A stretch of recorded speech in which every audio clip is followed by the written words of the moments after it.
about to enjoy another cool Arizona night with me, Eddie Rodman, the host with the boast. Hey, any of you guys remember Old Gods of Asgard? Man, I actually saw them twice back in the 70s. I was just a kid then, but my dad worked at this club, and he'd sneak me in to see bands all the time. You know how it is. Talk about an education. Anyway, great band, couple of great albums, solid fan base, and then they kind of dropped off the face of the earth. Well, now, almost 4 decades later, they're making a comeback. And let me tell you, these boys have seen a lot of road. There's some serious rock and roll veterans, because they weren't too young even back in the day. Well, now I've got Odin and Tor Anderson, two of the original Old Gods, in the studio with me, along with their manager, Barry Wheeler. Nice to have you guys here. Oh, hey, great to be here, Eddie. Yeah, hey. Hello. Now, boys, let me just come out and say this, all right? Spring chickens, you ain't. I mean, you guys, you make the Stones look young. You're only as old as you feel. Who you calling old?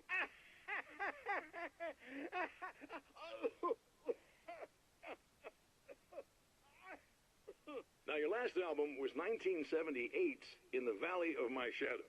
And then you stopped playing altogether after that. Why? And what made you do a comeback after all this time? Well, it was a sad thing. See, the original bass player for Old Gods, Fat Bob Balder, passed away in, what was that? Leukemia. Bob had leukemia, poor bastard. Yeah, after that, we didn't feel like playing no more. Long story short, I ran into these guys up in Washington, and it was obvious to me that they still got it. So I figured, hey, let's make some music, right? And they went for it. Now, Barry, you were a literary agent before this, right? Uh-huh. Yeah, and you were very successful. You represented Alan Wake, I believe, who disappeared under mysterious... Yeah, that's... Hey, I just want to talk about Old Gods tonight. Is that cool? Can we do that? Oh, yeah, sure. Listen, why don't we take a little break, and then later on in the program, we'll hear the new Old Gods single. Stay tuned, folks.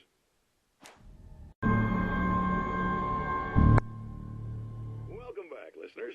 As you know, I'm Eddie Rodman, and I'm still talking to Old Gods of Asgard, who are doing their big comeback tour. How's that been going for you?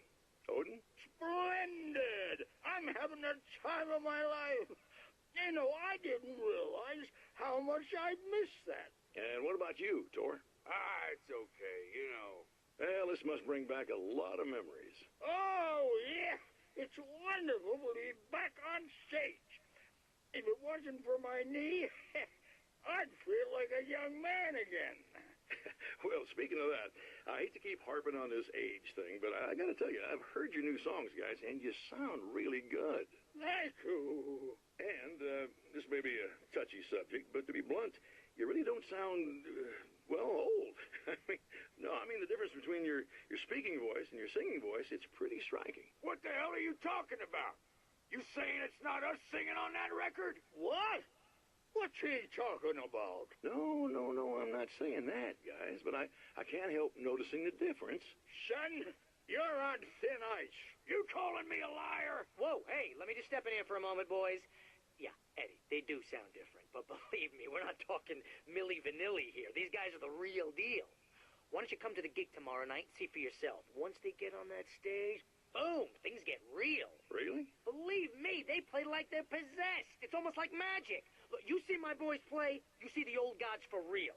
These guys project a lot of power. They're not lightweights. You know what I'm saying? All right, Barry. I'll see if I can make it. Now, let's take another quick break here, and after that, we'll play the new Old Gods of Asgard single. Don't you go away. And we're back with Old Gods of Asgard and their manager, Barry Wheeler. Guys, you're on your comeback tour, and you're playing a lot of your classic material, but you've also got a new single out, right? How'd that come about? Was it hard to go back into the studio after such a long time? Are you kidding me? They were chomping at the bit. They were just itching to stretch those creative muscles.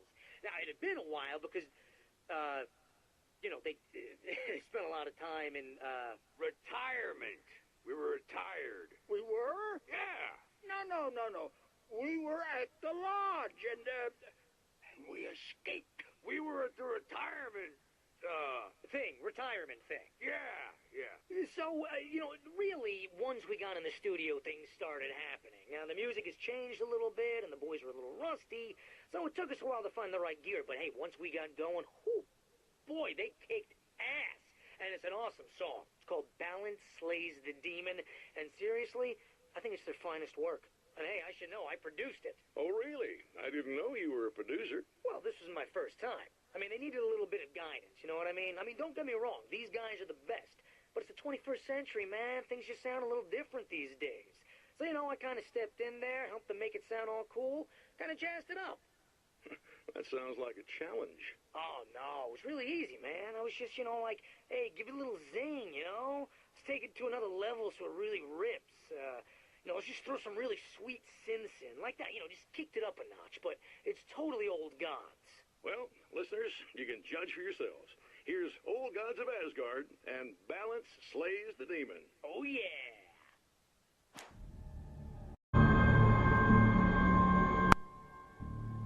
Okay, people, it's Eddie Rodman here with a few hours to kill, and there's nobody I'd rather spend them with. Nobody else in the whole world. Oh, boy, that'll land me in hot water when I get back home, won't it? Well, just in case my wife is listening, and you always are, aren't you, baby? Let me tell you, you are the exception, honey, and the prettiest lady I ever saw to boot. But I'd really like to spend some quality time with you listeners, because, tonight's one of those nights. You're sitting in the studio, and you kind of forget how long it's been or what day it is. You just sit here and go through the motions. You might as well have been here forever. You keep talking, but you don't even know what you're saying. It's like you're on automatic. You can't stop the ride and get off. It's times like these that I really wish that somebody would just call in and relieve my boredom. How about it? Anybody? Come on now, help a fella out.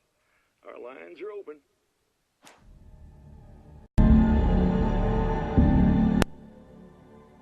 Oh, praise be. You guys are coming through for me. A pretty little light just started blinking on my board here, and that means there's a caller out there. When the hours stretch into eternity like this, when it feels like I'm stuck in a rut and just reliving the same endless night over and over again, I feel genuinely touched by someone actually reaching out to me, breaking the monotony. I just want you to know that it really matters to me. Caller, you're on the air. You suck, Eddie! Did you know that this is my dream job? True fact.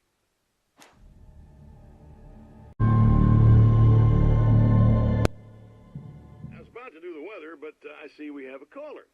Hey, you're on the air with Eddie. What's up? Hey, Eddie, it's Ricky. You talked about fate before. You think about that a lot? Not a lot, to be honest, but I take it you do. Oh, yeah. Any conclusions you'd care to share, Ricky? Well, we've got free will, right? That's in the Bible and everything. Yeah, right, sure. So free will, right? Am I right? If we can do what we want, how can there be fate? You don't know what's going to happen next. So there's no fate. There's just people doing stuff. Well, I don't know, Ricky. I don't suppose you have considered the possibility that we're all here in the service of a greater purpose, incomprehensible to us, and that what we take to be freedom is nothing more than the move of a pawn on some cosmic chessboard, limited in scope, subject to the whims of unseen players, existing only for their entertainment. Or perhaps we're just a twisted reflection of actual events that can happen elsewhere.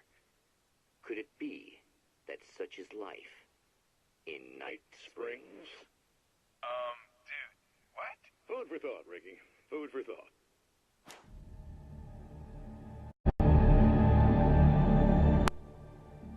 Well, art lovers, are you feeling neglected?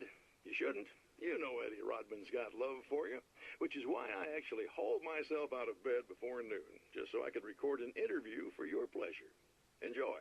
Now, as I'm sure you all know, the annual Night Springs Visual Art Show is coming around again, and that's a big deal for all of us that are in the culture business. If you can call it a business. That's a little controversial, I know. Oh, that's okay. Money makes the world go around, no doubt about it. And that's one of my guests here at the studio, Serena Valdivia.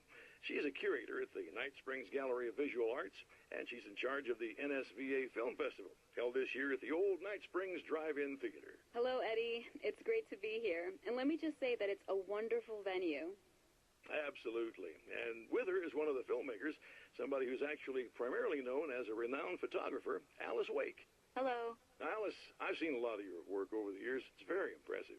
My wife's a big fan, actually. Oh, thank you. You've gained quite a bit of fame as a photographer, but that's not why you're here, right? You actually have a film. That's a little surprising. For me, too.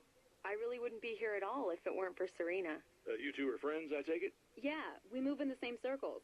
So, about a year ago, I heard about all this footage she'd shot, and I got to see some of it, and then I started pestering her about actually putting it out there, because it was really good. I didn't really want to show it. It felt too personal. Well, yes, I can understand that. It features your husband, and he's, well... He's dead. I thought he was missing. It's been 2 years. This sounds awful, but yes, I believe he's dead. Otherwise he would have, well, you know. Yeah, I understand. Well, hold that thought, and we'll be right back.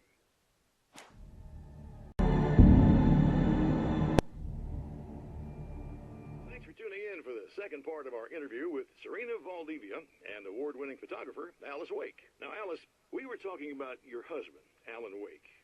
Is that a sore subject for you? Well, a little bit. Of course it is. The way I see it, we had our good times and our bad times, and on the whole, we had a lot of good times. He really made me happy. I don't mind being reminded of him. So you're over him? I don't know if I'll ever be that, entirely. I still think about him every day, literally. I still find myself hoping for... Well, sometimes I think I see him just standing somewhere, watching me. I think most people who lose someone they love experience things like that. But on the whole, I'm doing all right. 2 years is a long time to adjust, and I'm not really the type to wallow in the negative. Well, I know there are a lot of stories about Alan. He seemed to have something of a wild streak. That's not really what our show is about, though. Look, all that stuff really gets blown out of proportion.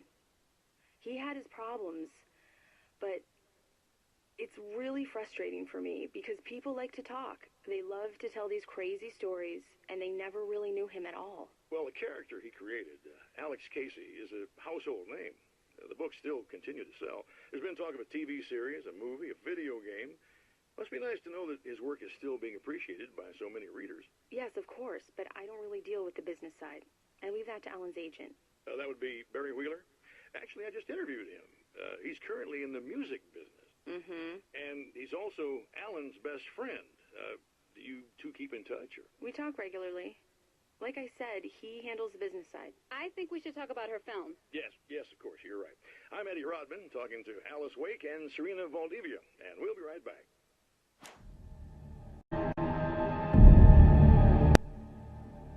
Hello, folks, and welcome to the third part of our pre-recorded interview with Serena Valdivia and renowned photographer Alice Wake. So, tell me about the film. It's called Sunrise, and it really wasn't something I ever thought of as an actual film. It was just footage, things I saw and happened to shoot. It's not a medium I'm very much at home with. You shouldn't put yourself down. You've got a great eye. Maybe, but experience is another thing.